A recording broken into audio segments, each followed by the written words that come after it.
The topic of today's session is smart work for UPSC Civil Services Examination. You might have heard this, right? You might have heard about hard work. Hard work is necessary for success. You might have also heard like smart work is much more important than hard work.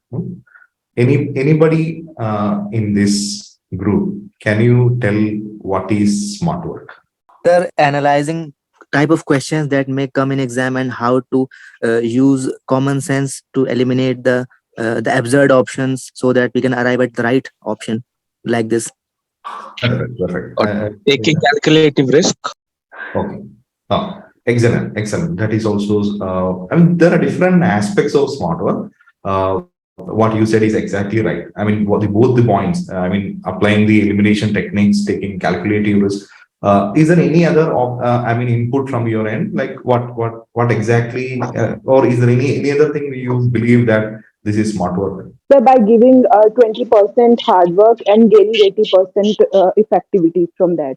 That's smart work. Okay, great. So being cautious about what we are doing. Excellent.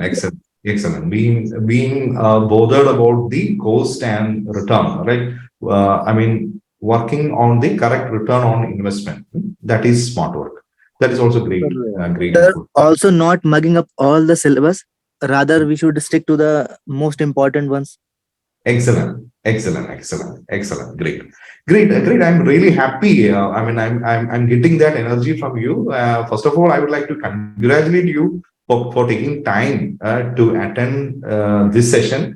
This is a holiday, right? We are all in a holiday mood, but you are taking time and giving very valid and relevant inputs. I would like to congratulate all of you, and feel free to interact just like you are doing now, maybe by using voice option. And if somebody wants to interrupt me in between, you can raise the hand option and I can give you a chance to speak. But if there are a lot of questions, probably we'll take it towards the end. But for as long as possible, we'll try to take this session in an interactive way. That is the case. So what you said about smart work is really right. I appreciate all your feedback.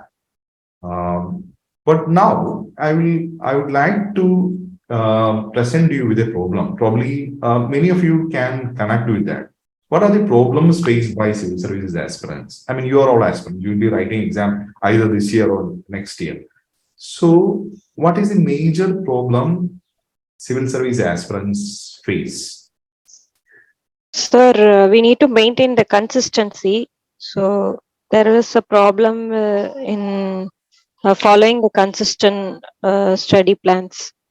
Aishwarya, so the consistency is an individual-centric problem.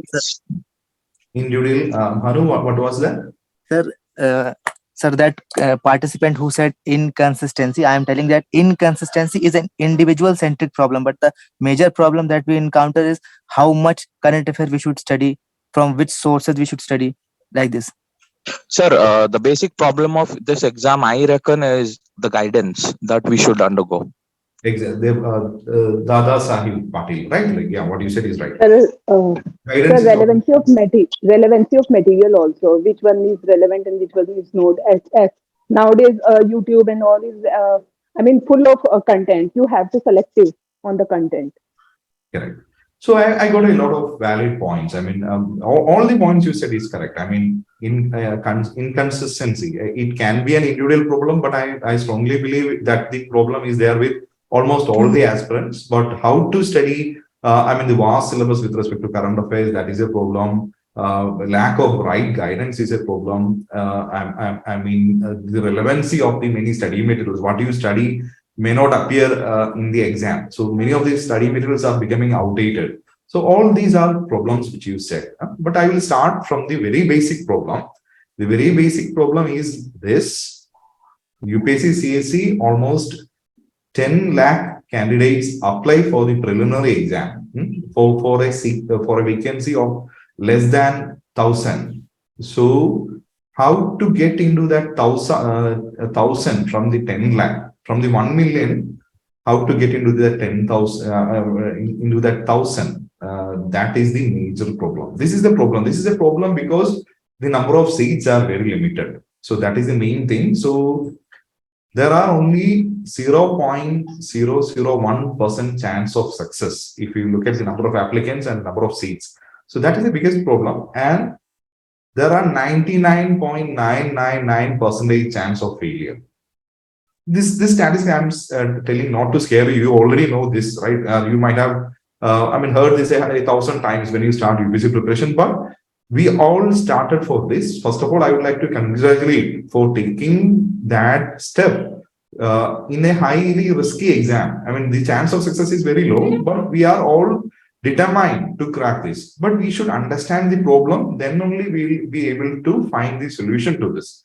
And this is the basic thing. So we don't have any control on this particular problem because this is the number of vacancies will be more or less the same. It will be around 100. It can be a little low, less than 100 in 1 year, maybe 100 or 200 seats higher in 1 year, but more or less it will be around 1,000. That's it.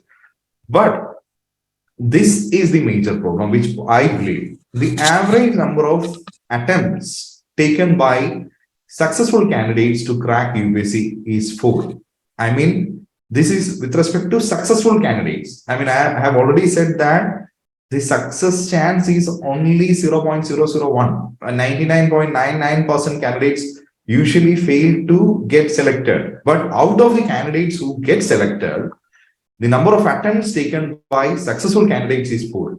Even the successful candidates take multiple attempts. So UPSC is more or less a veteran's exam. The more attempts you take, the chance of success increases. But most candidates do a lot of hard work. I mean, they spend multiple years, usually more than 4 years to get selected. So don't you think that is a problem? Or are you all determined that I will be spending 4 or 5 years anyway in the UPSC preparation? Is that okay with you, or do you want to speed up your preparation? Sir, we want to speed up our preparation. Great. So this is the one major problem which I want to discuss in connection with smart work. So most candidates take 4 or 5 years to crack this, to get to be selected to do any of the services. I'm not saying IAS.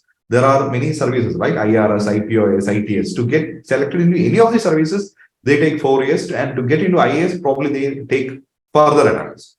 And the average age of successful candidates in the exam is around 28, 27, 28. That is the age. Even though UPSC says that any aspirant who has attained the age of 21 can attempt the exam, most aspirants take a lot of years to crack the exam. They do a lot of hard work. But finally, when they are able to crack it, they become the age like 20, 27, 28, and they take like 4 or 5 attempts to crack this. So this is the problem. This is the problem which I want to address in this particular session. And do you have any solution to this? This is the problem which we'll be dealing in the 1.5 hour session. So, but I want to know what is your solution to this? Do you have any solution? Any of you? I think the solution can be to analyze, first of all, the syllabus, what we have to study, and we should study the syllabus centric portion, exactly what we are going to attempt, and what UPSC wants from us is the major solution, we can say. People get a lot of time to think, to understand what UPSC demands from the aspirants. And that is the major issue. Okay. Sir, I think right guidance at right time is most important thing. Okay, you're right. Yeah. Any other feedback? Probably I can take a feedback from one more aspirant. Anybody wants to add something? Like, do you have any solution? Okay. So just as he said, sir, right guidance at right time is the key to crack this exam, I guess. Perfect. So that better strategy, sir. Great.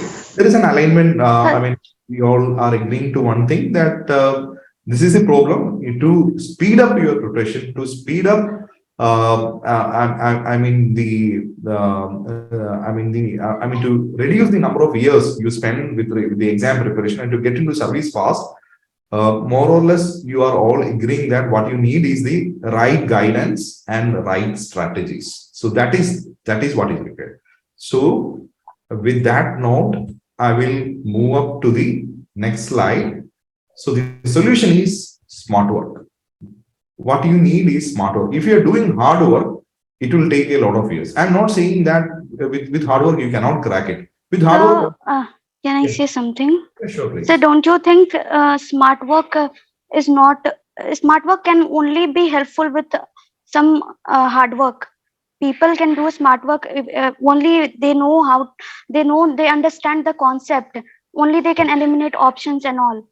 Yeah, what you said is to an extent correct, Sneha. The importance of hard work cannot be neglected. But I will tell you, I will come to that, how you should differentiate between smart work and hard work. For time being, when we started, many of you said, like, most of you have understood smart work is something like using the elimination options. But smart work is beyond applying the elimination options. It has relevance not only in prelims, it has relevance in mains, it has relevance in interview, it has relevance throughout your life. So when you understand what exactly is smart work, you will understand that. I'm coming to that. So now in this picture, you can see a person who is applying a lever to lift a heavy weight, right? So you, without using that lever and fulcrum also, you can lift a weight, but that is actually hard work. But if you have a lever and a fulcrum, it will take only less time for you to, less time, less effort to lift that weight. So that is smart work. So in this, from this picture itself, it is clear to use smart work, you need certain tools, right? Certain tools are needed. Is that one inference we can take from this image? Now, have you heard about this particular quote? Give me a lever long enough and a fulcrum on which to place it, and I shall move the world. Who said this? William Shakespeare? No. This is by Archimedes. Archimedes, you're right. Yeah, so this is the Archimedes. Even he said if he has a place to stand and there is a long lever, he can even lift the earth. That is what he said. So this is true. This is actually smart work. This is true for every field in life. Those who does smart work, they will succeed faster. Those who do hard work, they will also succeed. I mean, hard work is not a bad thing. But in hard work, what the problem with hard work is that it usually take a long time. The time factor can be reduced if you do the work in a smart way.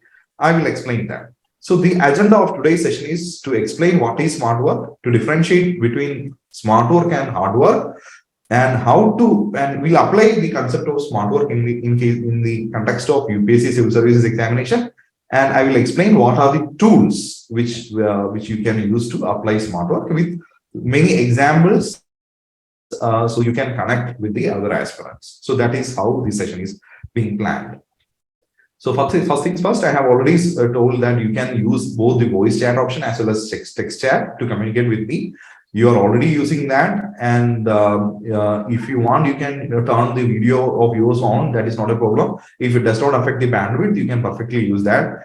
And please take this session really serious. If possible, carry a notebook with you so that you can note down important points discussed in this session in a notebook. Okay.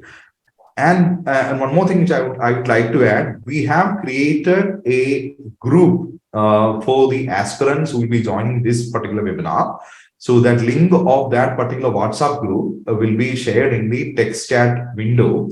So you can click on that window and you can join the WhatsApp group so that you can be in a community of aspirants and mentors. So it will help your preparation in the long run. So if you want, you can definitely join the ClearIAS WhatsApp group. The link will be shared shortly in the text chat option. So now look at this picture. You can understand, if you're looking at the picture, I believe will help you understand the concept really fast. So in this image, you can see a person who is pulling a very heavy weight using some strings. So he is finding really hard to move that particular heavy block. The other person is trying to push it, but he is also finding really tough to move it. But see the person who is closer to you, what is he doing? He's using some cylinders, right? He has placed the weight over a cylinder, and now he is able to move that heavy weight really easy. So that is smart work. Because you know, right? I mean, if you apply the signs, rolling friction is less than the sliding friction. So he is applying smart work. The other two is applying hard work. So smart work wins when the hard work fails. Or I'm not saying that with hard work, this particular hard block cannot be moved. It can be moved, but it will take a long time. I mean, now what happens is With the UPSC CSE, most of the aspirants are trained in the hard work method only. They don't know like what are the methods which can be applied in the smart work area. If they know smart work, probably they will be able to clear the exam much more faster. They will be able to succeed in a much more faster way. So that is about smart work. So the word meaning of smart is actually intelligent. You might have heard like that person is a smart person. He does things in a smart way. So what exactly is smart? The word smart means being intelligent. So smart work is nothing like it's intelligent work, doing things in an intelligent way. Okay. So what is hard work? Hard work means if you are asked to do something, if you suddenly start doing that, that most probably will be hard work. But if you plan for some time, develop strategies to do how it do it effectively, efficiently, then probably you will be doing it in a smart way, in an intelligent way, applying logic. That is what smart work is. Okay. So unless you are using the mic to communicate directly in the class, probably it will be useful. You can keep the mic mute otherwise, but when you want to speak something, you can unmute and you can speak. That will be better. So smart work is, as I said, smart work is intelligent work. It uses certain tools. It's mostly output or result oriented. And finally, it will help you save a lot of time, effort, and money. And in short, if I summarize what exactly is smart work is with minimum effort, gaining maximum result. Maximum gain with minimum effort. So can we repeat once again so that you can understand what exactly is smart work? Smart work is what? Smart work is, first, it is doing intelligent work. Second, we will be using different tools as part of smart work. Third, it is output oriented. It is result oriented. So everything will be focused at the end result. And fourth, it will help you save time, effort, and money. And finally, with minimum effort, you will be getting maximum gain. That the return on investment, if you adopt a smart work strategy, will be high. So that is all about smart work. Let me look at the chat option. So is my voice low? I mean, Dar Mudasir is saying that my voice is low. Should I raise my voice a little bit? Yes, sir. Okay, please let me know if you're facing any disturbances in the background. I mean, with respect to my voice, I have raised my voice. Is it coming well now? Yes, sir. Now it is clear. Perfect. Okay, thank you. Yeah, the link to join the ClearIAS community is already shared. The WhatsApp link is already shared. So yeah, now you have understood what exactly is smart work, right? This slide is what you have to remember. Whenever you are taking any study material, any resource, any textbook, any video course, you have to think about this. Whether it is intelligent, whether it's an innovative tool, whether it will help you produce the right result you are looking for, whether it will help you save time. Time is the most important resource every person has, right? The time you spend, it cannot be taken back. So I believe time is the very important resource. Time is actually equal to money, right? So whether the resource is able to help you save time, effort, and money, and whether it will help you with minimum effort, can you get maximum gain? So that is smart work. It's not just like applying certain techniques to solve questions. That is part of smart work, definitely. But smart work is beyond that. Now, you might have heard this, right? This story, when you were all kids, you might have heard this, right? A crow, there was a crow. It was very thirsty. So what the crow was supposed to be smart and intelligent in the story, right? So the old crow, what it did, it put pebbles, stones in the pot so that the level of the water will increase. And when the level of the water increased, the crow drank the water and it was happy and it flew away. So that was the old story, right?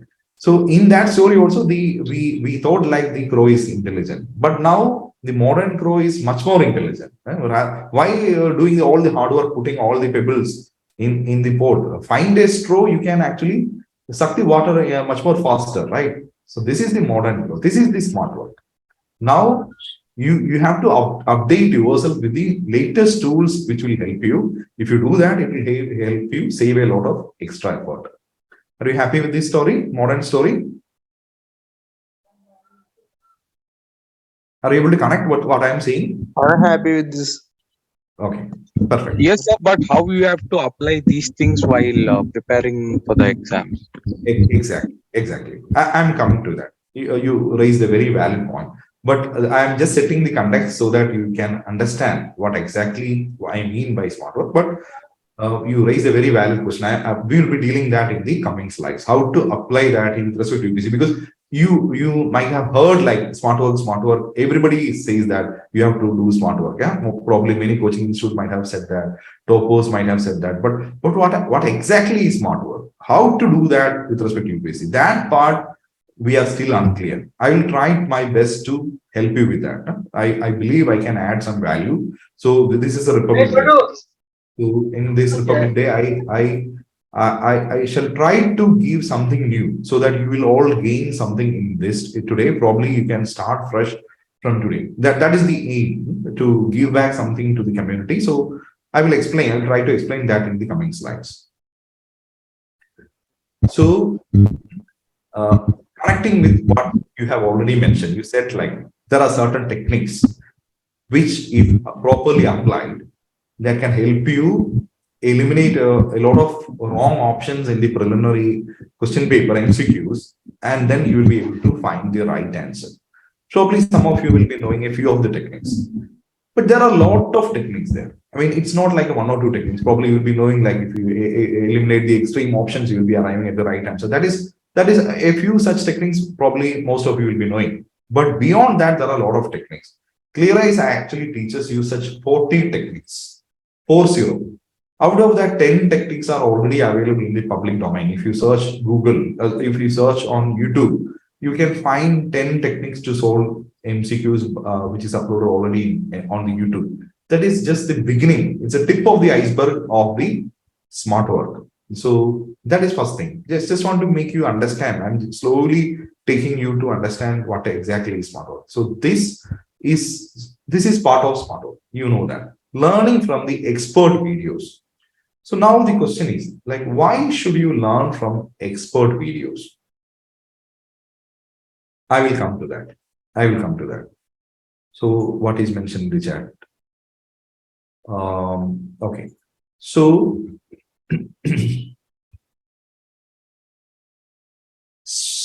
the traditional method of learning is to learn from textbooks. Most aspirants start like that. Even I also, when I was an aspirant, I started like that. We will find the NCERT textbooks, we'll find all the standard textbooks, we'll collect some coaching materials. So, and now there are a lot of PDFs being circulated through Telegram, WhatsApp, etc. So we all start from the studying materials, but that is the hard method of learning. It will take a lot of time to read textbooks. Nowadays, the textbooks are really, really bulky. To finish even one textbook, it will take like 3-4 months. So we have to, I mean, there are at least 15 subjects you will be learning when prelims and mains combine. There is history. I mean, even in history, there is ancient history, medieval history, modern history, culture, post-independence. So history itself is like 5 subjects together. Then world history, I mean, geography, polity, economics, science and technology, environment, current affairs. Then CSAT is there. In terms of main syllabus, world history, Indian society, international relations, internal security, disaster management, ethics, essay paper, interview. I mean, how many subjects you are studying for UPSC in a short span of time? And if your tool for that is textbooks, that will be a really hard journey.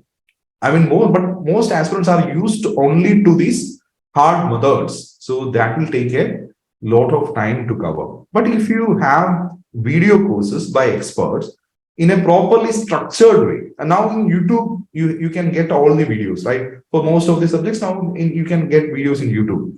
But that is also in some way, it is also the smart method, because the videos are not organized, not properly structured, and many subjects are either in very short format or in a very long format. So if it's a very long format, it's more similar to like reading textbooks.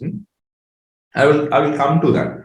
But to start with, I will explain the three approaches of UPSC aspirants.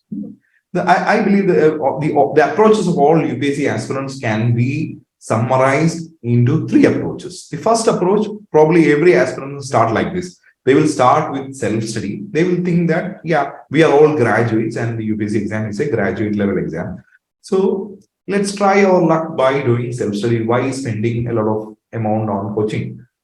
There's no harm in such thinking. I mean, I also thought like that when I started, and even now ClearIAS supports aspirants who use all the three approaches, and we support aspirants who try to do by self-study. And a lot of study materials on ClearIAS, and almost 99% of the materials we provide are free, intending to support aspirants who does self-study. So self-study is the first approach. They don't join any coaching. They try to learn from whatever is available free from the internet. So that Excuse is, me, yeah. I know I'm breaking the flow, but Okay. still, since you told about the ClearIAS study material, Oh. I think in the Telegram group from last 2022 January to this 2023 January 1st, I think ClearIAS has uploaded almost about 600 something topic-wise notes are there. So, as a aspirant who is currently going on with the self-study, so those material is the very relevant topics that can appear in the 2023 or 2024 exam. Is it likewise, or you are just uploading that in a regular basis? Or is it like? I mean, are you mentioning about the study materials? I mean, notes. Are you mentioning about that? Notes that is uploaded regularly in Yeah. Telegram group. Of course. We almost on a daily basis we create at least 4 or 5 articles that is published, and all such articles are very relevant. And if you look at that, most of the things are direct connection with the UPSC syllabus, and they are published for free. And it has high relevance with respect to prelims and mains. We mainly focus prelims and mains, and what is relevant is what we share. And all the articles which we publish on ClearIAS, that is shared through our social media channels like Telegram, Facebook, Twitter. All these are relevant. And I will explain that. You raise a very valid thing. So the quick answer is that whatever we share on ClearIAS, that is very relevant. And now that is all for aspirants who are looking by self-study. For self-study, there are plenty of materials from the end of ClearIAS, and many platforms are also like that. They help aspirants who does self-study. But that is the first approach. But there are certain candidates who will go to a next level. The next level is that they are not just bothered about learning. They need some guidance, some sort of guidance they need. And they believe that practice is also crucial, not just learning. They also believe in the importance of practice. What they do, in addition to the self-study materials, they will join a test series. Probably they will join a test series for prelims. They will join a test series for mains. So mock exams are also incorporated into the learning. That is the second category of aspirants. So what is the benefit of taking mock exam? First, it will help you in practice. Second, it will help you prepare in a systematic way. You will get more focus, and there will be a study plan for these test series. Be it a prelims test series, it will be following a timetable. Be it a mains test series, it will have a timetable. So you will be preparing in a much more systematic method. So I will just ask you a question. So what do you think will be better? Will it be entirely self-study or a mixing self-study with some sort of guidance, like as in mock exams? Anybody? I think self-study with some sort of guidance is much better form of smart work. Okay. Yeah. Yeah. Sir, Yeah. self-study plus prelims marks booster program is awesome. Great. Okay. So one thing you have understood is that if you can add some guidance, usually that will help. Like, I mean, guidance or mentorship or coaching, I mean, coaches, we all know that. I mean, if you take any athletes in any competitive field, it can be athletics, it can be cricket, it can be hockey. Be it every competitive field, the coaches are really important, right? The coaching, guidance, it will help. I mean, without coaches also, probably some of the, athletes will be able to do, but most of them have coaches for the expert guidance so that their performance will be boosted. All they look at the smart work only, like that will help them achieve things faster. So mock exams is the second level. I mean, after self-study, I mean, it will help you perform a little more better. I mean, a lot better than self-study. But if you take the right kind of coaching, I believe, I mean, this is not to promote any coaching or something like that. As I said, we support all the three methods. But in general, I am saying this is not applicable to all coaching. But if a coaching is tuned in the right method, right way, probably you will gain a lot with coaching, because there is guidance involved, and with coaching only nobody will be able to successful. Only if your self-study complements the coaching, you will be able to produce the right results. Okay, so I mean, it takes two hands to make a clap, right? To make a sound, it needs two hands. Similarly, if your right candidate joins the right platform for coaching, that will help. That will definitely help. So this is the last step, but mostly aspirants go in the same route. They try with self-study. Probably they will find it difficult to finish topics in a timely manner. They will lose focus. Probably they will lose one or two attempts. Then they will try the test series method, and finally, probably they will join the coaching. But finally, then I mean, for some aspirants it will be really late, but some aspirants do the reverse also. They start directly with the coaching. I mean, these are the three approaches. But we will see like how smart work can be linked with all the three. I mean, you can adopt any method also. I mean, I'm not saying like you should join coaching or something like that, but we'll see like how you should go ahead. The basic intention or basic thing about smart work is that you don't have to reinvent the wheel, because in the ancient time there were no wheel. But one major invention or major discovery which changed the life of all humans, one was fire, discovery of fire. The second thing is the invention of wheel. With wheel, humans were able to transport things much faster. So all the modern vehicles, tires, all are actually the extension of the concept of wheel. So wheel is already invented. You don't have to reinvent the wheel because that is already there.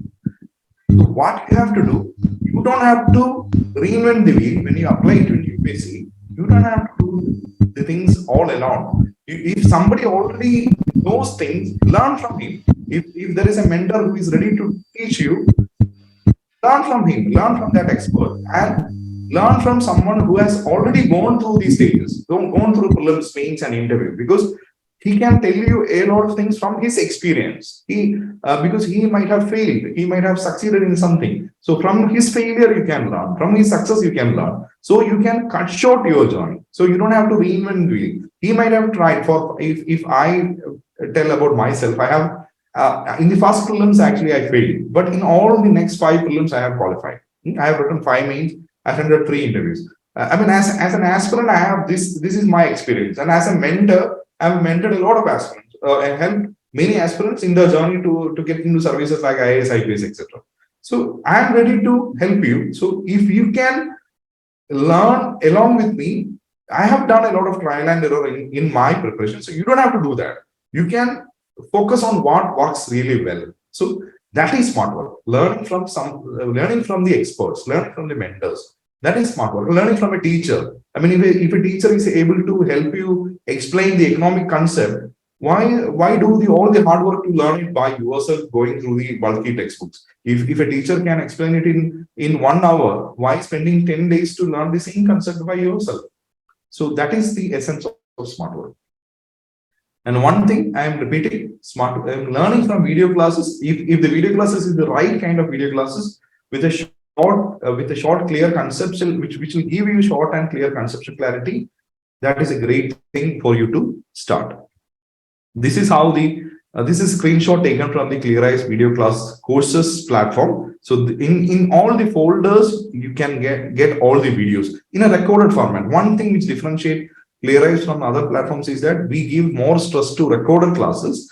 That is also part of the smart work strategy, because I will tell you how recorded classes will help you in smart work. One thing, live classes, the problem with live classes is that it will take a lot of time to finish one live class, because you have to sit throughout the live class, right? I mean, you cannot pause in between. If you feel bored, you cannot pause in between. You cannot fast forward the lecture. You cannot slow the lecture if you need to hear it one, I mean, at a much slower pace that is there. And you will not, and the most important thing is that you will not get all the classes at the beginning. But if you join a recorded classes program, the benefit is that you get all the classes at the beginning. So you can learn at your comfort, you can learn at your convenience. And the thing is that there will be nothing like the syllabus is not finished, nothing like that, because all the classes are already there. Probably the updations to the current affairs classes, things like that should be there. That we keep on adding, but for the static subject, there is no change. For history, geography, polity, and to most of the economics section, there is no change. So you can learn from the static topic much faster.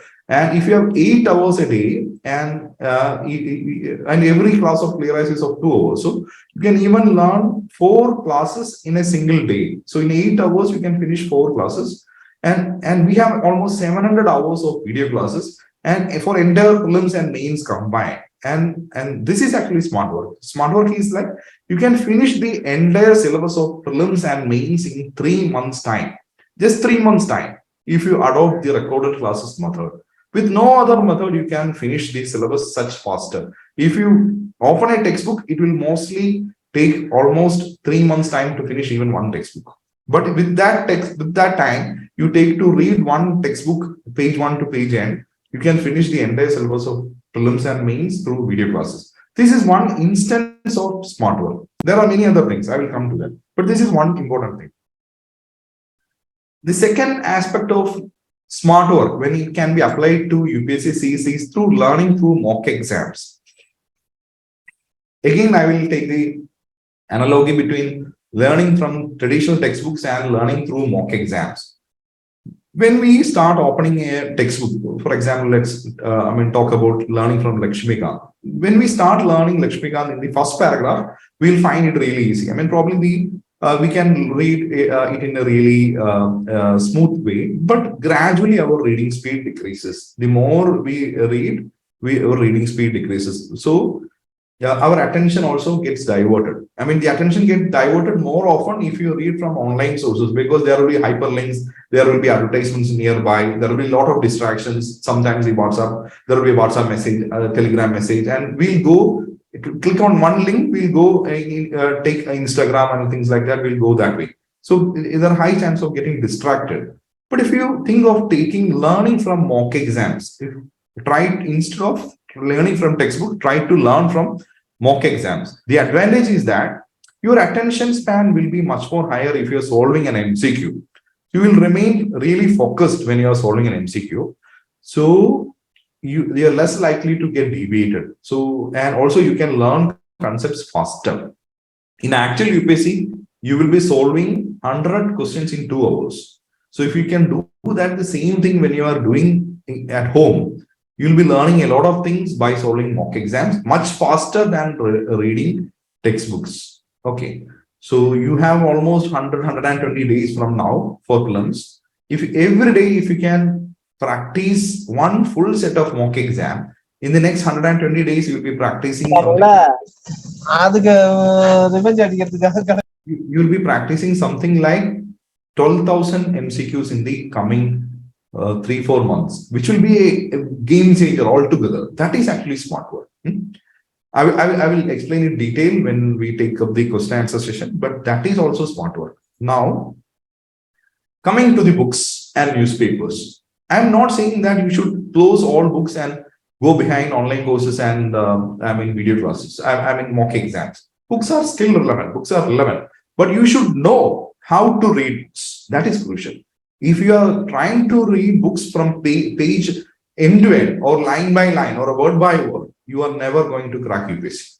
If you're opening books, you should open books, and there's a method to open books. You need guidance, and you should know how to read books faster. When you are reading Hindu newspaper or Indian Express newspaper, you should be able to finish reading the entire newspaper in less than 30 minutes. So there are methods for that. There are methods to read books faster.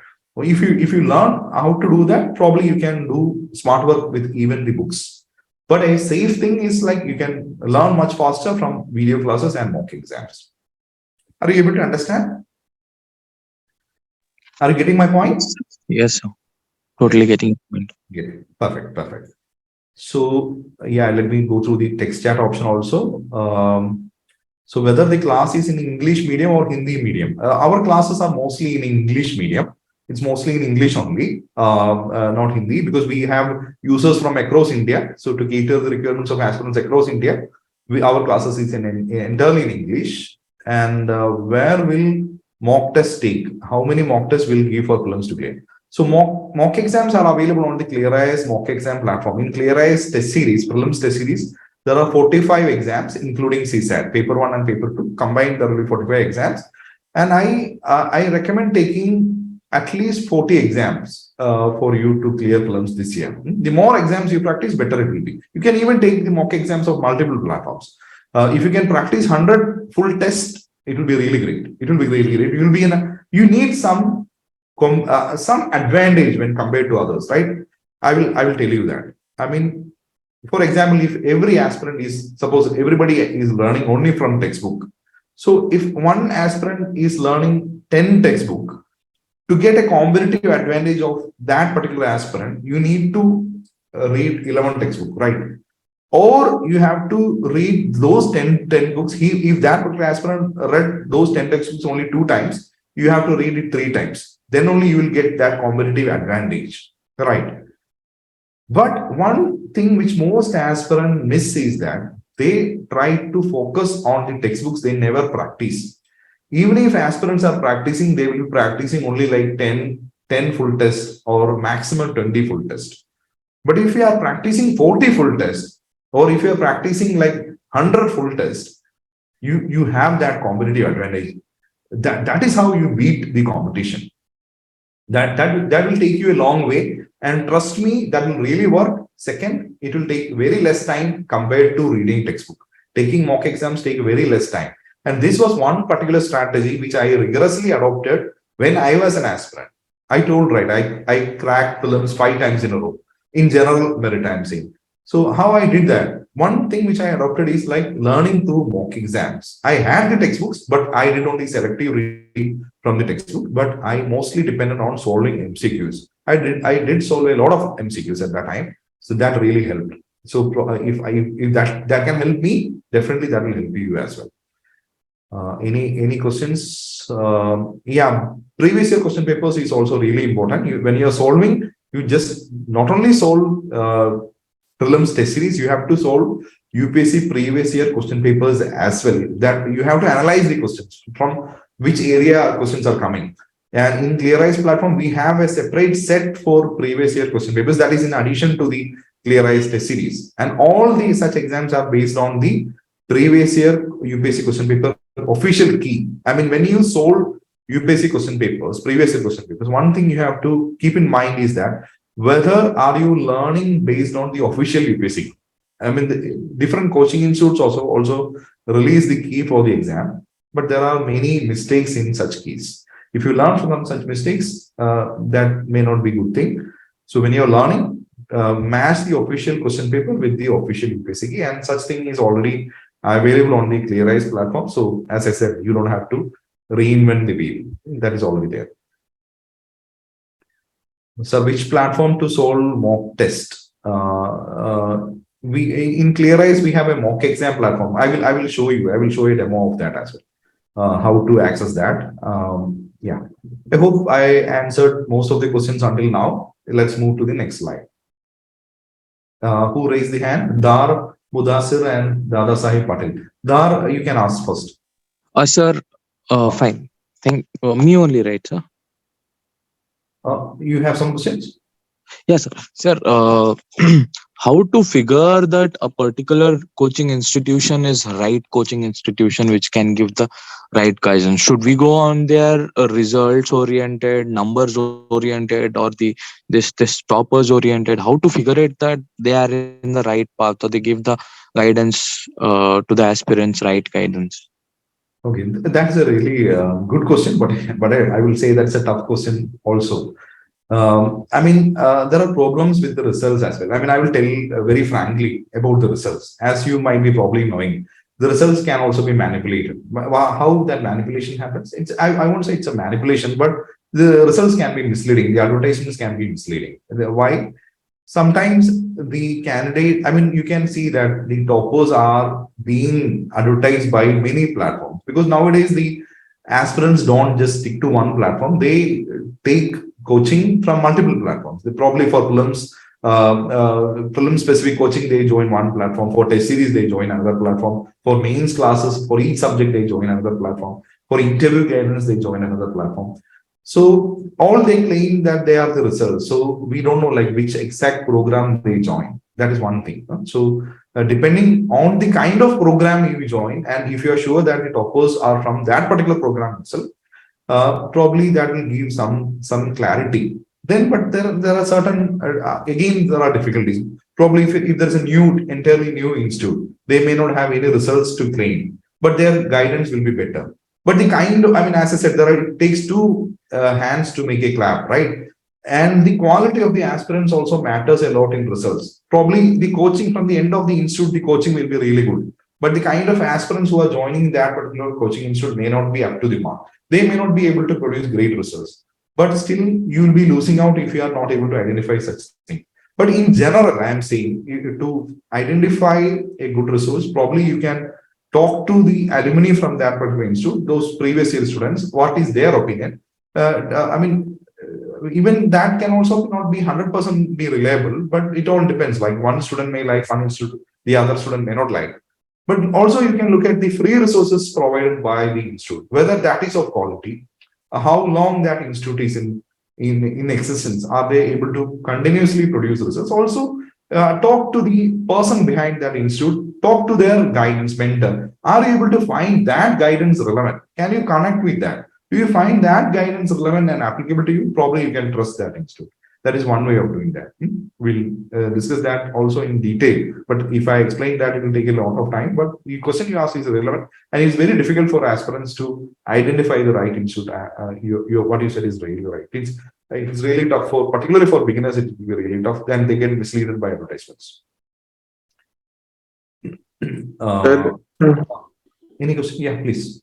Sir, without complete the syllabus, should practice the more mocks or PYQ or revise the syllabus? What is the smart approach? I will ask you, I mean, two sources, probably you can start with the syllabus, then move on to the PYQs, because that is a great source to get you an idea like what exactly UPSC is intending. Many of the mock exams don't exactly resemble the actual UPSC question paper. So once you have an idea from the UPSC syllabus, take PYQs, then solve mock exams of other coaching institutes.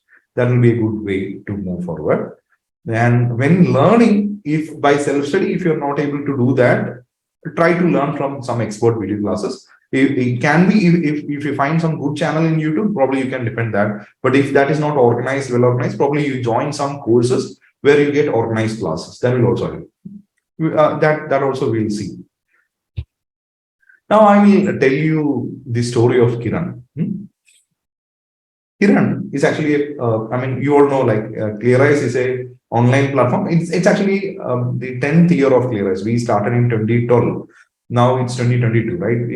2023. So almost 10 years we have been in the field, mostly in the online coaching field. And we are basically from Kerala, even though we are a pan-India platform, I mean, used by more than 1 million aspirants. I will tell about the story of Kiran. Kiran is also from Kerala.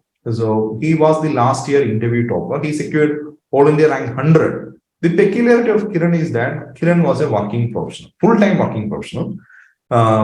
He cracked it while he was working in an IT job. He was not a full-time aspirant. He was working full-time.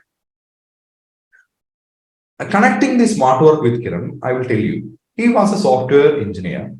He developed a software, a very simple software. He write a program in Java, and he developed a software. With that software, if he entered any keyword, that software will search all the PDFs in his laptop and find all the PDFs. It will open all those PDFs with that particular keyword. So that is actually smart work. So smart work in a different sense. I'm not saying that all of you can develop such softwares, but this is also an instance of smart work. So this is all part of intelligence, right? So you can apply smart work in different ways. So this is one instance of smart work. So that is the case. Now, coming to the prelims, what is your aim with respect to prelims? Your aim is to get In prelims paper 1, that is the only paper which counts for marking. In prelims, 100 questions are asked, right? In prelims. Out of 100 questions, if you answer 70 questions correct, you will be clearing prelims. In flying colors, I will say you will score about 120 if you get 70 questions correct. 30 questions you can go wrong. So your simple target to clear prelims is to get 70 questions correct. But prelims is the toughest stage. Most aspirants find prelims the most difficult stage to crack. But if you get 70 questions, you will be able to qualify. So by smart work, you just need to get 70 questions correct. You just need to know the most probable 70 questions that can be asked in prelims. Learn it, you will be able to crack it. Prelims, that's kind of oversimplification, but if you do that, that is the case. If you know how to select the right questions that can be asked in prelims, right topics that may be asked in prelims, if you stick on that, that is smart work. That is one instance of smart work. You don't have to read thousands and thousands of pages of study materials to get 70 questions. If you know, like, what are the priority areas, what are the areas from which UPSC is asking questions repeatedly, focus on that. It's very easy to get 70 questions. If you practice mock exams, you will get that. If you know, like, experts who have the capability of selecting the priority areas, your job will become much easier. That is how you get, that is how you clear prelims with these. And apply Pareto's principle. That is also part of smart work. What is Pareto's principle? This is a principle in management, which is connected with 80-20 rule. 80-20 rule says that with just 20% of efforts, you can get 80% results. Just focus on the most important 20% area, you get 80% of questions from that. If you can apply that in UPSC, you get a lot of results. You get the best possible results. So that is 80-20. That is minimum effort, maximum result. But unfortunately, if you're following the hard work, what you do, you will focus on that 80% area, which will give only 20% results. If you do that, it will take a lot of time to crack the exam. It will take 4 years, 5 years, and most often you may not crack the exam at all. That is because you don't know how to prioritize. Are you getting my point? Any questions in the chat section? Yes, we are getting, sir. Great. So you should, if you clearly understand the concept of 80-20 principle, you can apply that and you will be able to crack it. Now, connecting that, I will also explain another concept of concentric circles. So this is how you should prepare when you are preparing as an aspirant. So you should prepare in concentric circles. By concentric circles, I mean, there should be very limited resources which you consider as your core resources. There should be core resources and supplementary resources. What is more important is your core resources. So core resources should come at the center. What you consider as the core resource should consider as the center. For me, if you ask me what should an aspirant consider as the core resources with respect to ClearIAS, if somebody is asking, I will say your core resources should be ClearIAS video courses, online courses. That should be your core resource first, because you will be learning faster from the video classes. All the topics, all the important topics are explained by the faculties in the video classes. So that should be your core resource. That should be your first priority, first layer of your preparation. That yellow circle, right? That should be your video classes. But once that video classes is done, you should not ideally watch the video classes passively. When you are attending video class, even in today's session also I said, like, you carry a notebook and a pen when you come to such sessions. When you're attending video classes, also do the same. Carry a pen and a notebook. Carry separate notebooks for separate subject. Carry one notebook for history. Carry one notebook for geography. One notebook for polity. Then write the summary of the class in that particular notebook when you listen to one lecture. Every lecture is of 2 hours. So after a 2-hour lecture, prepare 2 or 3 page summary of that particular class in that notebook. So if you do that, in 3 months' time, you will be finishing the entire syllabus of prelims and mains. Again, you will have your self-notes also ready. The self-notes is the next layer. Self-note preparation is very crucial. If you get a topper's note, that is practically useless. That topper's note is useful only for a topper. Only if you put your own effort, prepare your own notes, that you will learn from that. You'll be able to learn from that. So the first layer of preparation, I will say, will be video classes, learning from the mouth of a faculty. That is the first step. Second step is your self-note preparation. I will say why this is important, because you can think like how you learn in your schools and colleges. In your school, how did you learn? You learn from the mouth of a teacher first, right? A teacher came to teach in the class. He or she might have explained the concept in a blackboard using a chalk probably. You learn from the mouth of a teacher first. You written your own handwritten notes in your notebook. Then when you went home, you opened a textbook. You didn't open textbook in the first instance. You learn from the teacher first. The teacher made the concepts easy for you. Then when you open the textbook, you are able to learn it. But unfortunately, what happens in UPSC preparation is that we by the time we are graduates, we think that we can learn without the help of a teacher. You can learn. I definitely agree you can learn. The problem is that it will take a lot of time and effort. Your time, if you value time as a most crucial resource, probably learn from an expert mentor or a teacher first. So learn from the teacher, make your own notes, then open textbooks. Then it will be very easy. You will know like what are the priority areas in the textbook. You can save time. So coming back to the concentric circles, I will say the first layer is video classes. Second layer is your self notes. Third layer will be previous year UPSC question papers. Practice previous year UPSC question papers. Fourth layer will be practice of mock exams. If you practice ClearIAS prelims test series, that will be the fourth layer. And I have never mentioned NCERT textbooks or standard textbooks until the first four layers. That does not come. For usual aspirants, they start from NCERT textbooks. Then they go for standard textbooks. That is the method adopted by all aspirants. The masses adopt that. But if you are thinking that you have to learn a smart way, that is not how you should learn. You have to learn from video classes first. Then you have to make your own self notes. Then practice previous year question papers. Then practice mock exams of ClearIAS, test series of ClearIAS.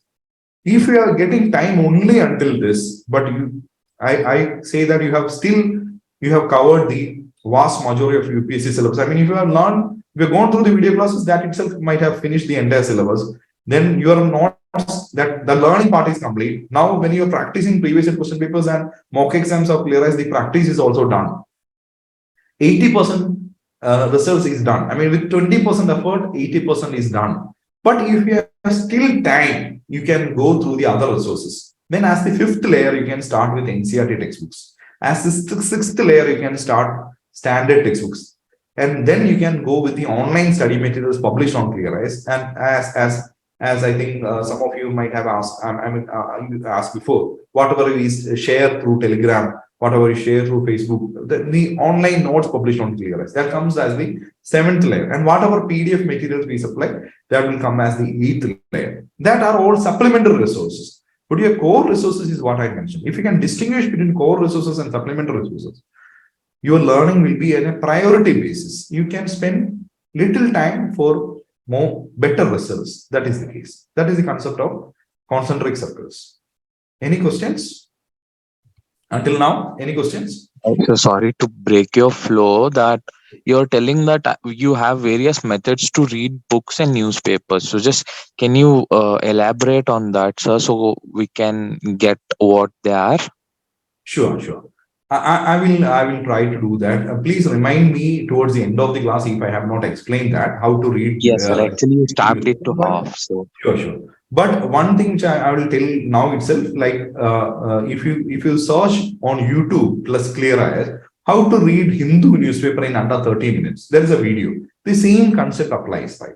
When you are reading newspaper, if you are reading an editorial of Hindu, you have to look at the introduction first, conclusion, then look at the conclusion. If you're looking at the introduction and conclusion itself, you will get the most essence of that particular essay published. I mean, it can be an opinion article, it can be an op-ed, whatever it is, but editorial, the introduction and conclusion is the most crucial thing. That is the smart thing. If you do that, you will get the essence, and the whole thing is that getting the essence, right? It does not matter you read a page, a book of that applies to books as well.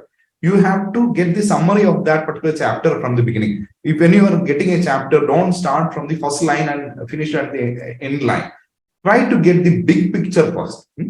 Take a chapter. I mean, when you get a new book, Go through the index first, go through all the chapters, quickly go through all the chapters. You will get an idea like what exactly that book is about.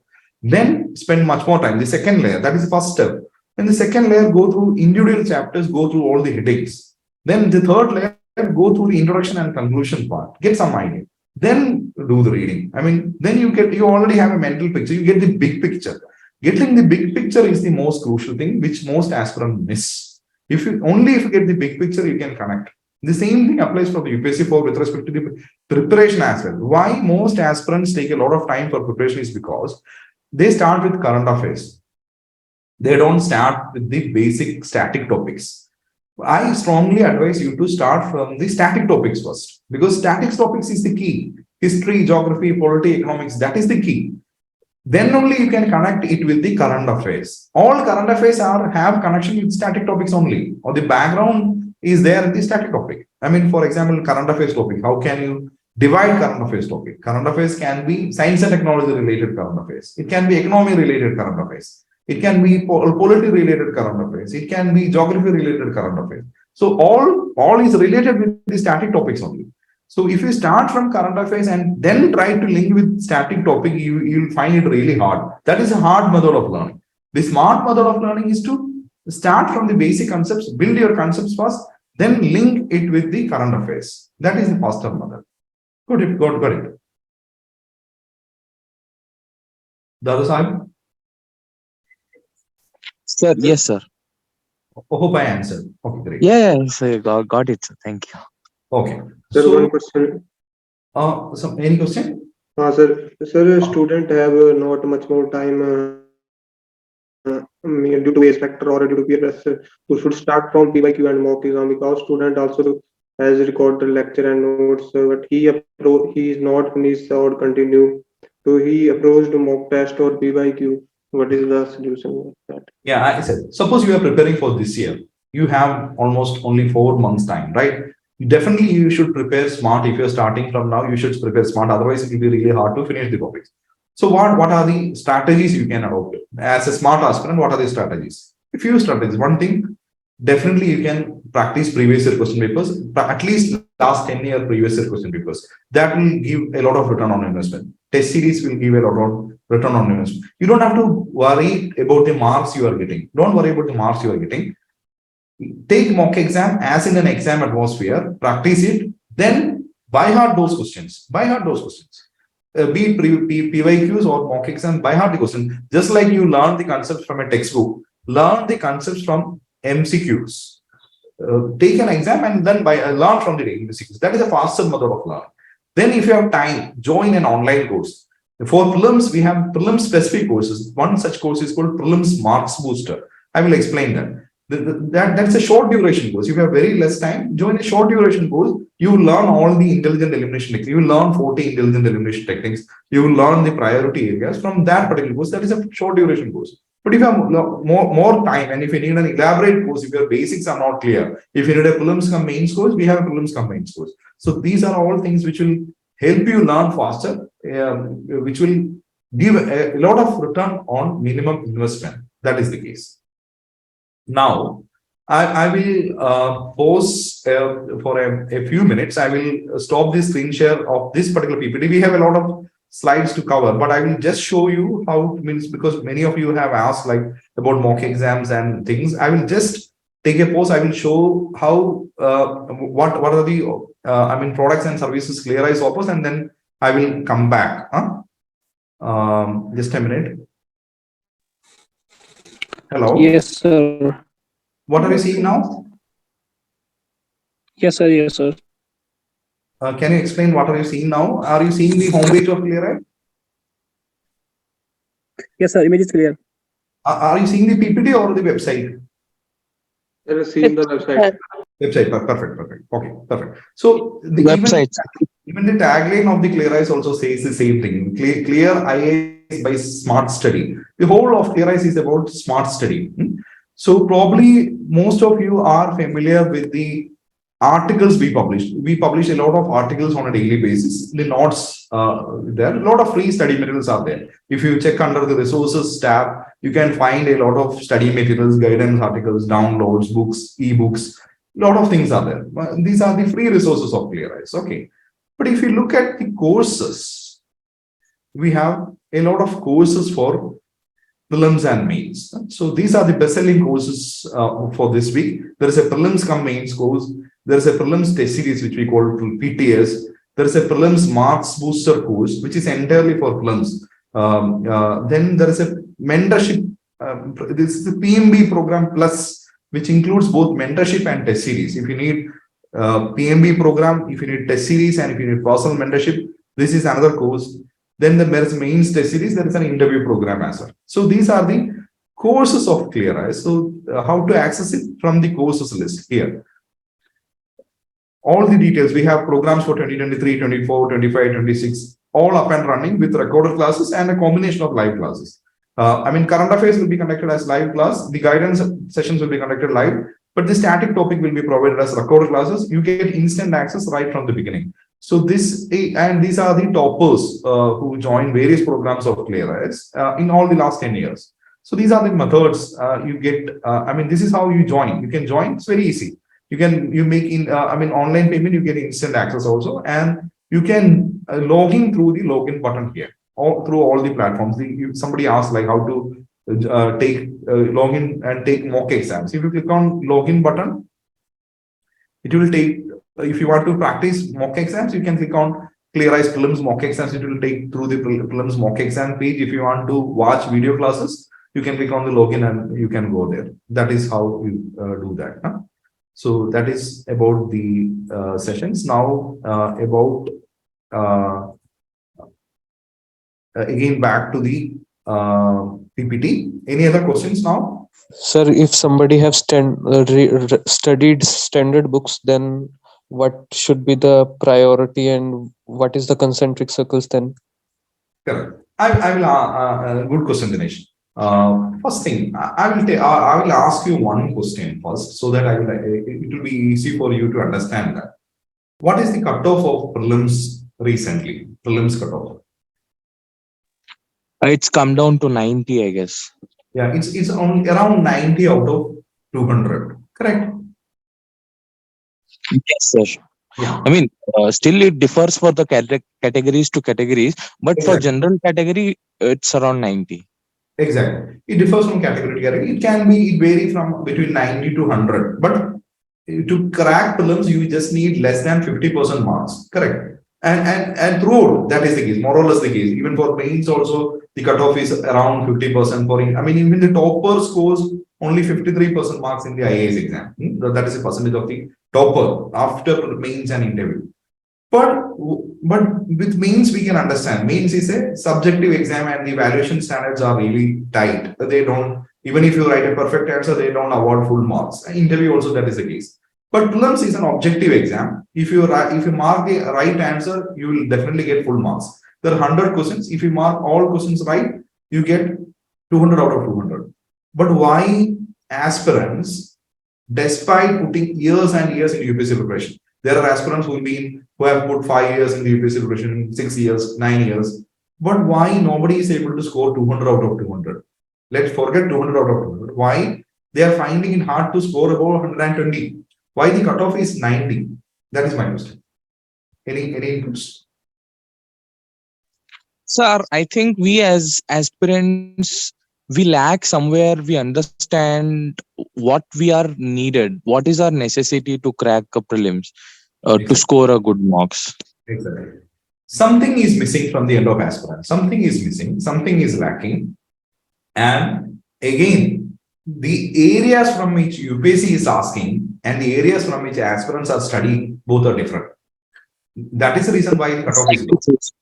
Correct? If you that you will understand when you go and take the prelims. You have studied a lot, but questions are coming from entirely different areas from which you may not heard at all. You might have taken coaching, you have done self-study, you might have read 100 textbooks, but the questions are not coming from that. The problem is that now UPSC has also become smarter. UPSC is also doing smart work. They know like aspirants will be depending on these popular textbooks. There will be some popular textbooks, 5 or 6 popular textbooks. Most aspirants depend. UPSC is not asking questions from that. UPSC is not asking questions from the popular coaching materials. They are using different sources. Aspirants have no clue about that. And most coaching institutes also don't have a clue about that. So that is the reason why the cutoff is low. Second, most aspirants depend only on knowledge to crack UPSC. UPSC is not just a test of your knowledge. There you need skills, you need exam skills. You need to apply logic, common sense to solve many questions. Suppose you're going for the next prelims, UPSC 2023. In the first round of reading, you will be knowing only about 40 questions. Irrespective of your learning, you will be knowing only 40 or 45 questions. But if you just answer that, it's really hard to say that you'll be qualifying prelims. You need to take some risk to solve the other questions which you have no idea. Probably you have only partial idea, but you have to take that risk. You need to apply logic. You need to apply certain skills, certain techniques, strategies to solve such questions. But only if you have such skills in you, if you learn how to apply logic and reasoning to solve such questions, you will be able to score well. Then you can take your score to 120 plus 130. 200 out of 200 is not needed in prelims because prelims marks are not counted for final ranking. But you should not score very low marks in prelims. You should not be in the border area of prelims also. That will affect your confidence. You will not be able to prepare well for mains. You have to score, qualify prelims in a comfortable margin. You have to score something like 120, 130 in prelims. So now coming back to the sources of books, the two advices you get with respect to prelims. One thing, you should limit your learning. This is one most common advice given, in this segment. You have to limit your resources. You have to read the same textbooks again and again. But my question is that if from the same textbooks, irrespective of how many times you read, questions are not coming, what is the use of that? Suppose you are learning only Lakshmikant for polity. And from Lakshmikant, suppose out of the 20 questions in prelims, only 10 questions are coming. Where will you get the remaining 10 questions? That is a problem, right? So that is what is happening now. The questions are not coming from the usual sources. You have to widen your reading. That is my suggestion. My suggestion may be contrary to the popular opinions. Irrespective, even the smart work is also not the popular opinion, right? The masses do the hard work. What I am saying is these 1% aspirants follow the smart work. It's much more easy. I have done that. I have personally done that. So it has worked for me. I am saying based on my experience. So if this is work for me, this will work for you also. But you have to widen your reading. If you are going in the textbook approach, don't just limit. Probably you have to make the core resources. Some textbooks as your core textbooks that you have to read again and again. But don't limit your reading. You have to read beyond the usual text sources if you are going only the textbook approach. But if you follow the mock exams and the video classes, probably the faculty come after researching many textbooks. So your chances of getting questions beyond the most popular textbooks are high. Again, mock exams are also not prepared just based on one or few textbooks. The questions will be beyond that. So your chance of getting more questions are high. So that is how you should prepare. I hope I answered that. Is that Yes, clear? yes, sir. Thank you. Okay, perfect. Now, again, I would like to thank all of you for remaining patient. Still we have a lot of participants. This we have almost touched 1.5 hours. I have a few more slides, a few more ideas to share. Will you give me permission to extend the session for a half an hour more? Absolutely, yes, sir. Is the session helpful? Yes, sir. Yes, sir. Mostly Please helpful. complete it full. Okay, perfect. So now, with respect to smart work, I already studied. First slide itself, I said there are certain tools, right? For most of the aspirants, their only tool is textbooks or coaching materials or PDF. We can all say that these are study materials in text format. That was the tools, but that are old tools. Now you have more tools at your disposal. You should use more tools. There should be more tools in your arsenal. This is a competitive exam. This is like a war, right? When you are going to a war, a modern war with just bows and arrows, you are very unlikely to succeed. If it's a modern war, you need modern tools. The same applies with UPSC. So now you can use technology. Probably if you Google, you can find websites like ClearIAS from which you can learn many things. If you go to Google Play Store, there are many apps like ClearIAS. In YouTube, there are many channels like ClearIAS. But now there are many other things also. Probably many of you might be aware. Are you aware about a tool called ChatGPT? How many of you are aware? Not many, right? So this is an AI tool which is available for free. Okay. So you can Google about ChatGPT. This is going to be the next sensation. This is using artificial intelligence. So many things, if you have a query, you can use, you can open an account in ChatGPT. You can ask a query, you get an answer to that. If you want to know about evolution of basic structure doctrine, you can search that in Google. But if you are not finding the right answer, you can try it in ChatGPT also. That is also helpful. So these are all instances of technology. So just can you spell it so that we can note it down? ChatGPT. Are you able to see this screen? This is the fourth one. ChatGPT. Yes. Yes, sir. Yeah. Now, in this slide, I just want to give an economics of coaching also, and this is also part of this smart work. Just want to maybe a 1 minute time I will take, so we'll get a different perspective of that. So the coaching, I mean, I will talk about the PCM program of ClearIAS. The fees of the PCM program of ClearIAS is 49,000. Probably this is the 1/3 of the fees charged by many Delhi-based coaching institutes. This is the fees of ClearIAS. But now look at the monthly salary of an IAS officer. If you suppose you join the coaching and you got into IAS, in the first month itself you will be recovering the cost you spend on coaching, and the 1 year salary is 7.2 lakhs. Okay, in 10 years you will be earning. If I just extrapolate it, it will be 72 lakhs is what you will be earning as an IAS officer. But you will be getting increments, right? You will be getting increments in that 10 years, and there will be inflation also to be accounted. Probably you will be earning more than that. Maybe you can even earn up to 1.5 crore in next 10 years. 30 year your salary will be 2.16 crore. It can be even up to 5 crore.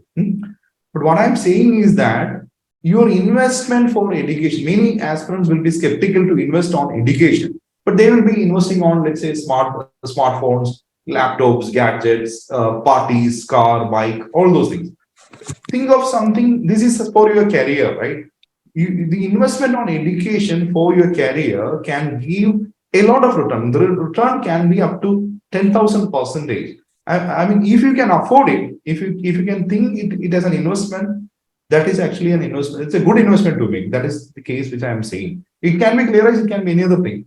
I'm not supporting that. I'm not saying every coaching is equal, or if you join a coaching, magic will happen. I'm not saying like that. But if the coaching can help at least 50%, that will save a lot of your time, effort, and money. That is the intention I'm saying. But it needs your effort also. The coaching also has to be quality. But even if it is not perfect, but if it is only 50% perfect, your 50% effort will be reduced, right? If you can afford it, you can do it. That is part of smart work. That is the case.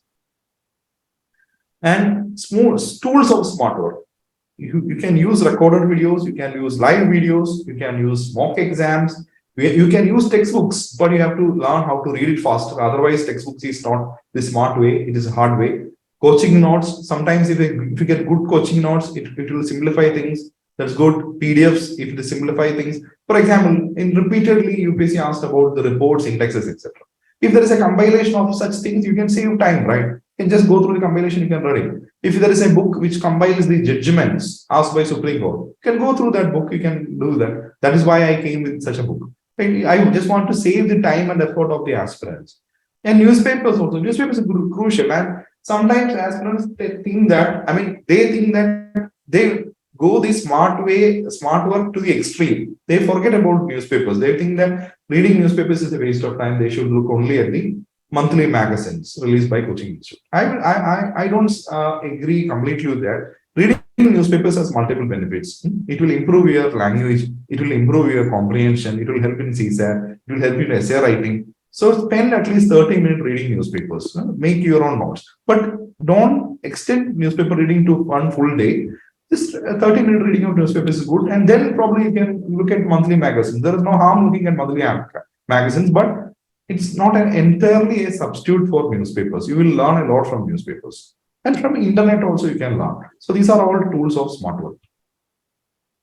And how ClearIAS students do smart work? Through video classes, by learning 40 intelligent elimination techniques. These are very important. Like if if you have 40 techniques in your arsenal, many questions you are otherwise unable to clear, you can solve it through MCQs. If with your knowledge, if you're not able to solve a question, and with technique, if you're able to solve it, it's really great, right? Every marks count, even decimal marks count in prelims.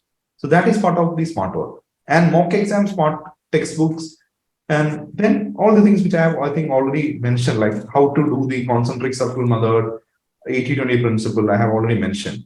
And these are the main courses of ClearIAS. PCM program, PMB, I mean, in the order, I mean, if you are only looking for test series, join the PTS program, test series program. If you need some classes which will help to learn techniques, join the PMB program, Prelims Marks Booster. If you need classes, test series and guidance, join the PMB Plus program. And if you need a full prelims come mains guidance, join the PCM program. And there is a special offer, and that is the reason why we conducted session on Republic Day. There is an offer now which is running, and if you can apply the code Republic 23 on courses or test series, you get discount. For test series also we are offering extra discount, and for the courses, for online courses part discount, that is only applicable for today. So if you apply that code, you can get an extra discount for both courses as well as test series. And as I said, ClearIAS is different from other platforms in certain aspects. You might be knowing like why you came to this session. You might be followers of ClearIAS. Why you follow ClearIAS? Maybe for the simplicity of the articles, for the clarity we provide, for the big picture which we provide, for the personal mentorship, for the difference in approach. We are different. And many coaching institute actually does not follow the smart work approach. They are into the intensive coaching. They think that only if the aspirants do the hard work, they will be able to crack it. So they supply all the resources under the sun as part of our coaching notes. They copy paste everything from the newspapers and put us online notes. ClearIAS is a little different. We still, I personally, when I was an aspirant, I did only selective study, and that has helped me. So that is a philosophy we have still applying all the last 10 years. We don't do a lot of things. We do only selective things that is with the focus on the high return on investment. Coming back to the question, coming back to the problem statement which I discussed in the beginning. So usually this is the case. Usually most aspirants take 4 attempts to crack. 90% aspirants take more than 1 attempt to crack UPSC. Only 10% aspirants crack UPSC in the first attempt. So if you want to crack UPSC at the first attempt or at a young age, you have to do smart work. And do you know the peculiarity of the first lady, Tina Dabi? Yes, sir. More than famous, what I love about her is she's a rank holder. I mean, for that achievement, she took 5 years preparation from a first to +1. She started the preparation of the journey itself. Correct. She cracked at a very young age, right? How she cracked at a very young age? Probably she cracked at 21, 22, right? She started at the first year of graduation. So that is smart work. That is smart work, right? I mean, while others start very late, while others do, spend years and years on preparation, she saved time by preparing parallel in graduation and cracked in the first attempt. That is smart work. And the second person is Kiran. I already explained about Kiran. Kiran didn't crack at a very young age. He cracked at the age of around 30. But why I consider his approach is also smart, because he was a full-time aspirant. He cracked without quitting his job. He was a working professional. So that is also smart thing to do, right? Earning in parallel. He was a very reputed job in a multinational company. He was earning in parallel without quitting the job. He cracked it. That is also smart work. So these are all smart work. These are intelligent way of preparations. So if you are a working professional or a college student, one thing you have to remember, you have very less time. You should prepare smart. You cannot go the hard way. You should prepare smart. I mean, that applies to all full-time aspirants as well.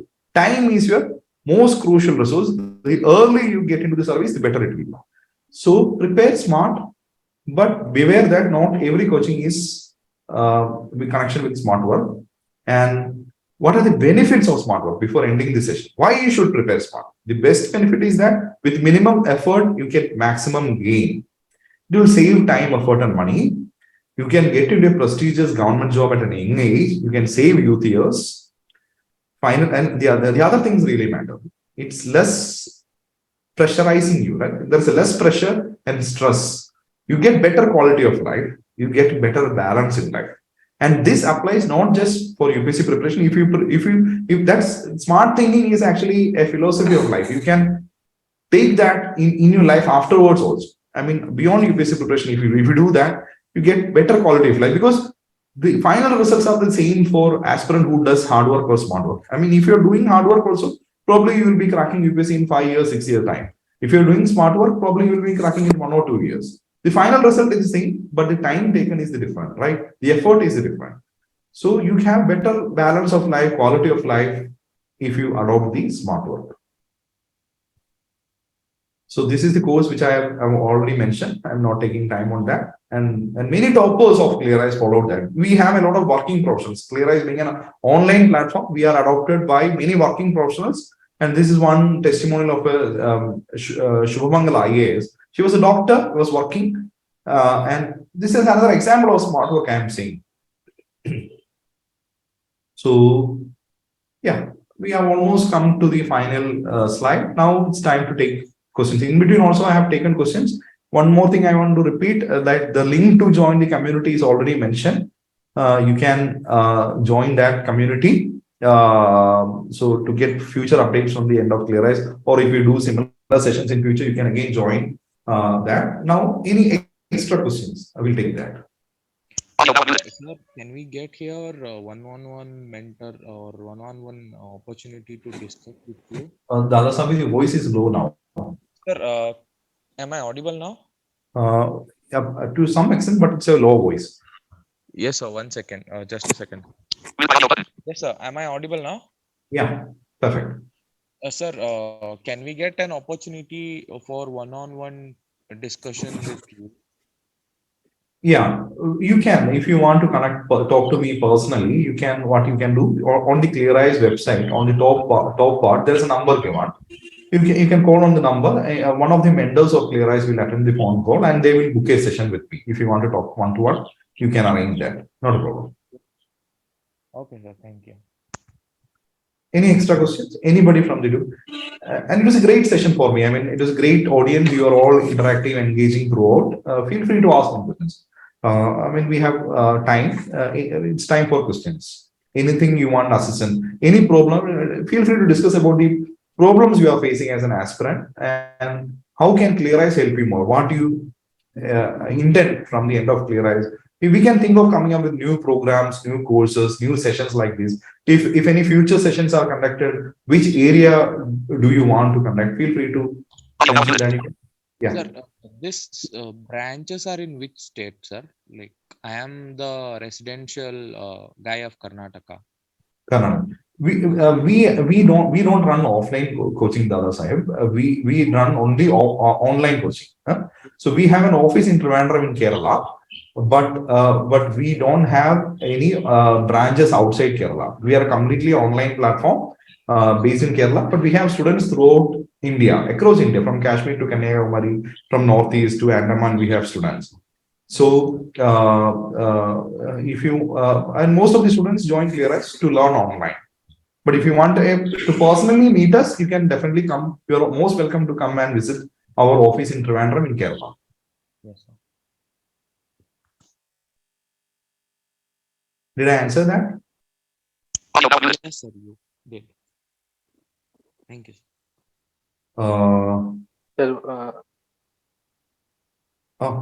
Sir, am I audible? Yeah, sure. You can. Yeah, you definitely you can go ahead, please. Okay, sir. While you're talking about the concentric circle thing, you told the ClearIAS note or some notes like that, that PDF that are uploading as the 7th or 6th layer. So if these notes are done in a very relevant things that you are uploading, then it can become studying that 7th layer itself can make the can give us the broad idea, no? So it will be also a smart work? I will, as I mentioned in that concentric circle parts, the PDFs of ClearIAS, it comes as the supplementary resources, right? It's not the core resource, it's a supplementary resource. But thanks for asking that question, Sujish. I mean, I will tell about the PDFs we upload. There is an online store of ClearIAS where you get different kinds of PDF. One popular PDF of ClearIAS is the ClearIAS Current Affairs Capsules. It's a red colored ebook in which 50 MCQs are prepared for every month. We are doing that for last 5 years. So you get current affairs connected with that particular month in MCQ format. That is in one way we are different from other platforms. Other platforms update current affairs in paragraph format. We do it in MCQ format. So this is directly helpful for clubs. So also we upload only 50 MCQs every month. So that is one particular PDF we upload. That is with respect to a current affairs part for clubs and means also to some extent. Then there is another PDF which is a green color PDF. It's called ClearIAS Most Probable Questions. So this includes selected questions from the end of the ClearIAS team for clubs. This also includes questions which mirrors the previous year UPSC question papers. For example, for 2020, 22 or 2021 prelims, if some set of questions are asked, maybe there is a question connected with Buddhism. The next year, the question can be connected with Jainism.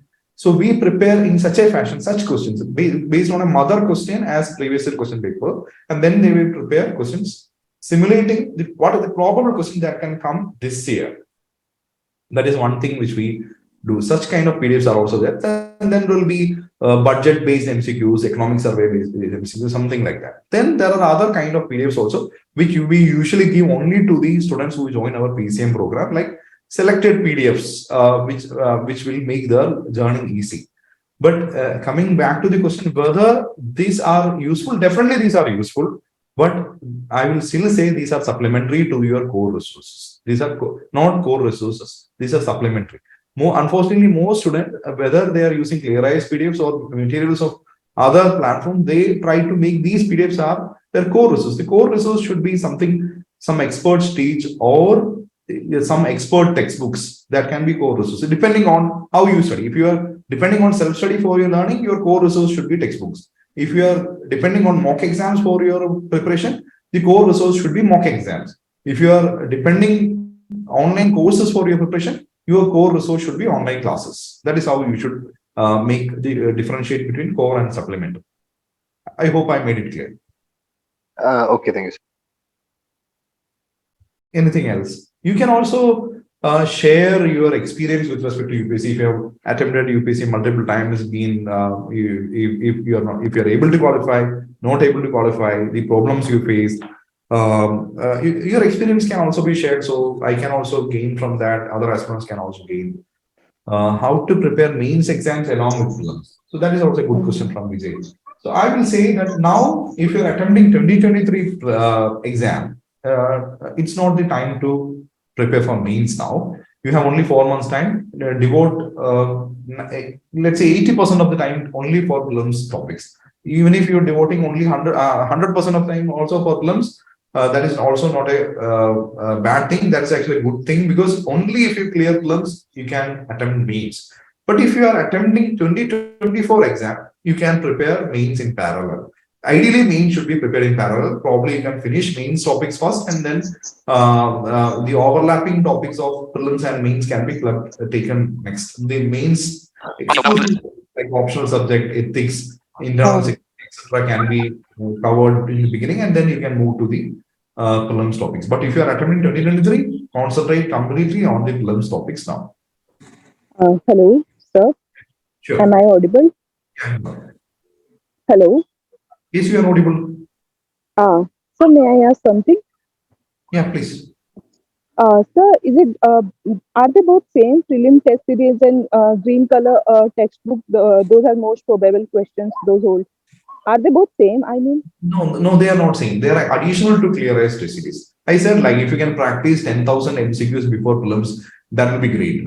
So from the end of ClearIAS, in the test series, there are 45 exams, right? So in the 45 exams, you will be getting around 4,500 MCQs. Then we'll, in addition to that, we give previous year UPSC question paper retake exams. So if you do that for last 12 years, we have provided that. Then you will get additional something like 2000, I mean, if you club CSAT, then there will be additional 2000 MCQs for that. In addition to that, you need to practice more MCQs, right? For that, we are giving ClearIAS current affairs capsules, ClearIAS most probable MCQs. These are Okay. PDFs, these are addition, and these are free for those who join ClearIAS test series or ClearIAS online courses. Those premium students of ClearIAS, these are free. These things are free, but for others, they can also take it by paying the fee for that particular programs. Okay, sir. Thank you. Thank you, sir. So the support numbers of ClearIAS is already mentioned. If you want to connect, call or email us, you can ring on that. If you have any doubts regarding any of the courses of ClearIAS, feel free to connect to us. You can also email us. The support things are mentioned. The community link is also mentioned. I hope we are almost towards the end of the session. Any one or two questions we can take, and then we can wind up. Sir, I have a question. Yeah, sure, please. Sir, is it important for us to clear the first prelims exam for the smart work? Can you repeat once more? Sir, is it important for us to first to clear the prelims session of this exam? Is it important for? Sir, is it important for us to first to focus upon the prelims section? I'm not able to hear you completely. He's asking. Can somebody repeat for that? Sir, he's asking that it is important for us. Is it important for us to focus firstly? Yes, sir. To first clear the prelims exam. Definitely. That's a good question. This question. Actually, there are three stages, right? Prelims, mains, and interview. You know, like almost 10 lakh candidates apply. Out of that, only 10,000 candidates clear prelims. So only the top 1% clear prelims. Clearing prelims is the most difficult thing. If you clear prelims out of 10,000, that 10,000 candidates will be writing mains, and out of the 10,000, about 2,000 aspirants will get the interview code, and out of the 2,000, 1,000 will get into selection. So that is the equation. Even if you are clearing prelims, you are in the top 1% candidates across India, and clearing prelims is really, really tough. Nowadays, UPSC questions, if you look at questions, it is very difficult to clear, even for the CSAT paper, be it CSAT paper or first paper 1 paper, both requires intensive study, an application of smart work to crack it. You need to know the areas from which UPSC is asking questions now. You need a smart strategy, then only you will be clearing prelims. So irrespective of your knowledge level of your mains, if you are not clearing prelims, there is no use of that particular knowledge. So prelims should be given heavy weight. I will say all your effort should go to the prelims. Once you clear prelims, mains is easy actually. Whatever things for mains is comparatively predictable. If you look at the question patterns of mains, the areas from which questions is coming in mains, that's all predictable. The answer writing skill that can be, that can be mastered in a few days time. You just need to know how to present the answer in mains. And mains also, in prelims, there is only right answer and wrong answer. There is no average answer. But in mains, if you write an average answer, you get average mark, right? But prelims is only like black and white. It's binary in nature. You either mark it right or you get it wrong. So prelims is the difficult stage, and you have to concentrate on prelims now. Just can you throw light for a minute on the one more question? Any other question from anybody? So just can you throw light in a minute for answer writing? Who is that asking? The Dada Sahib? Yes, sir. You want tips for answer writing, right? Is that the question? Yes, sir. Tips for answer writing and what we should do or how often we should practice answer writing. Okay. So I will conclude with this. Okay. Many of my opinions are actually contrary to the popular opinions. Okay, you might, so in the initial instance, some of you might see that this is not the popular opinion. Now, what I'm saying may not be popular, but this is my personal opinion based on my experience, I'm saying. So one thing is that most aspirants start with mains answer writing in the beginning, which I am strongly against. Because to write a good quality mains answer, you need knowledge.